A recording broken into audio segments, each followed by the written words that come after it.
We'll see if we can do some videos with this, maybe shooting these and clip them in here. Got to go get some water jugs, set up some stuff, and then we're going to go water and do maybe some maybe it's going to be an insufficient test, but we're going to try it. Alright, thanks for watching. Please like and subscribe. So we got water jug set up, and we're going to start out with old tried and true 357.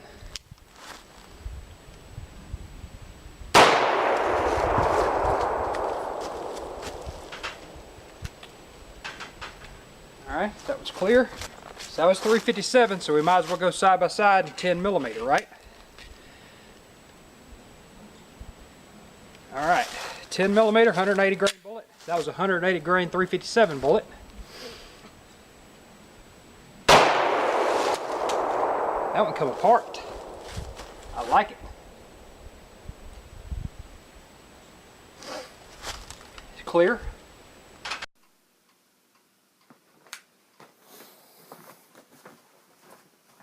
Welcome back to the country. So, thanks for watching.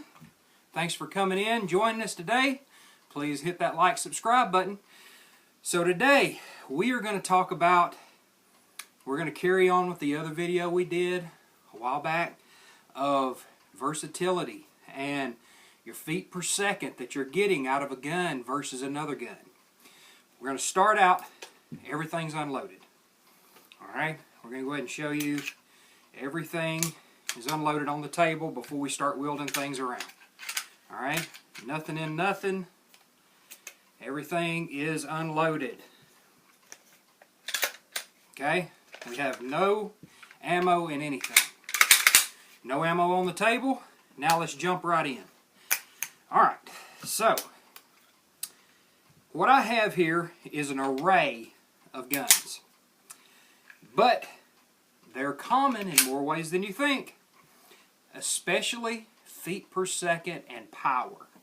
Even though you have two different type guns here, you have almost the exact same power, pound for pound, in between here and here. What we have, 10 millimeters, 357 Magnums. They are very close to being almost on par. 180 grain bullet, 180 grain bullet. You shoot these with a 180 grain bullet, you're going to get almost identical feet per second as you can get out of a 10 millimeter 180 grain bullet. 10 millimeter, love it. It is a very versatile caliber. You can load that sucker down to 40 Smith & Wesson, which I hate 40 Smith & Wesson. Just hate it. Or you can load it up to where I like to load it at that 180 grain XTP, running out of there at 1,300 feet a second. About the same you can get out of the same length. Now we're talking length barrel to length barrel. This 4-inch barrel to this 4-inch barrel. Or this is a 5-inch. So if we got 5, 6, this one's a 3-inch. So I don't have a 4-inch per se. But we got the 4-inch Chiappa Rhino. Like I said, I love this Chiappa Rhino. You can watch my video on the 9mm casings I load for this thing that are basically 38 special, or 38 Smith & Wesson. It's a 38 Smith & Wesson, which you can load 38 Smith & Wesson for it and shoot it just the same. It'd probably be just easier to do that instead of having to do all the cutting down and stuff. Feeds off of moon clips. Man, just love the gun. Underneath barrel, hardly any recoil. That is a bonus to this gun right here. With full power 357 XTPs, can hardly feel it. I mean, you can feel it. I mean, it recoils into your hand, but that straight line does a really good job of keeping that recoil in your hand. And it's light. It's the lightest gun on this table, even the compact. It's lighter than that. It's the 40 DS. Just love it. Fat trigger, smooth. Love that gun. And this is what I've hunted with in the past.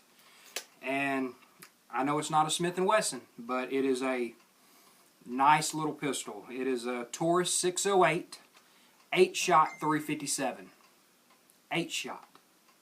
A lot of holes. A lot of holes in that bad boy.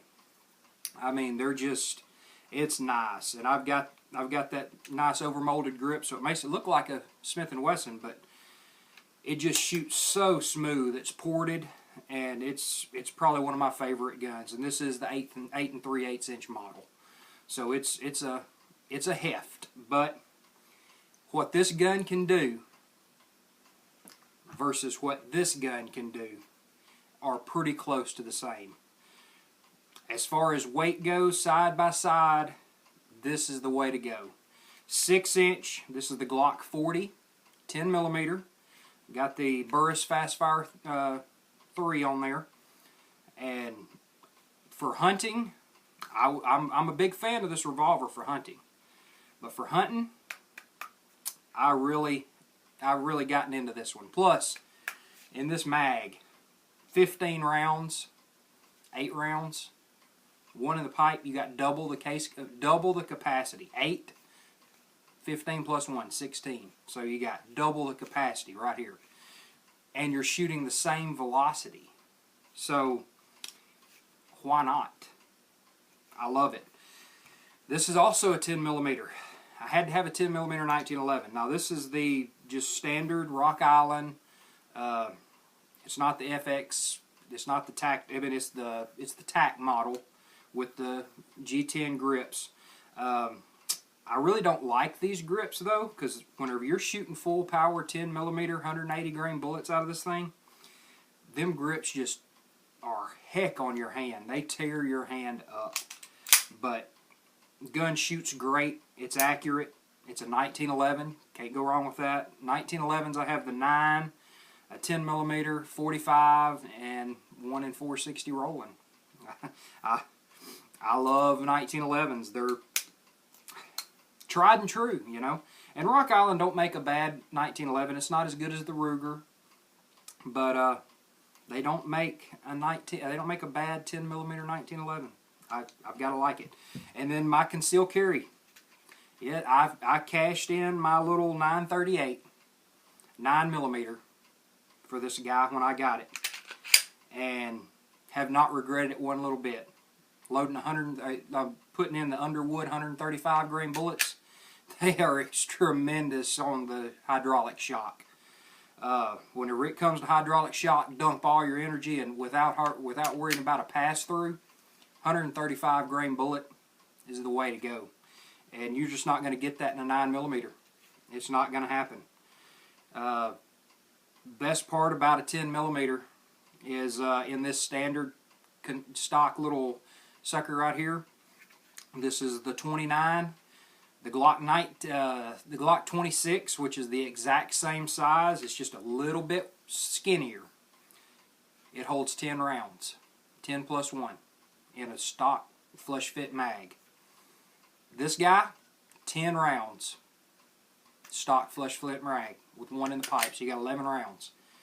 You're not sacrificing anything but to go down to a 9 millimeter besides power. And if you want stopping power, if you had to defend your life, 10 millimeter, man, and with a 135 grain bullet, I really wouldn't be worried about pass-throughs about people around me. It dumps a lot of energy, and they're frangible rounds, and they explode, so you don't have to worry about bystanders. I hope I never have to use my concealed carry to defend my life, but if I did, this would be it. I'm talking, this would be it. That would be what I would want to carry. These, like I said, 10 millimeter to 357, it's really a preference thing. 357's been around forever. 10 millimeter has been around a lot longer than you think.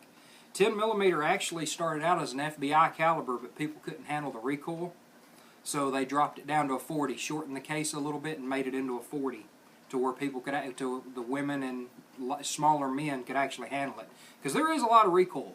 They do have some recoil, but it's not unmanageable. You can deal with it.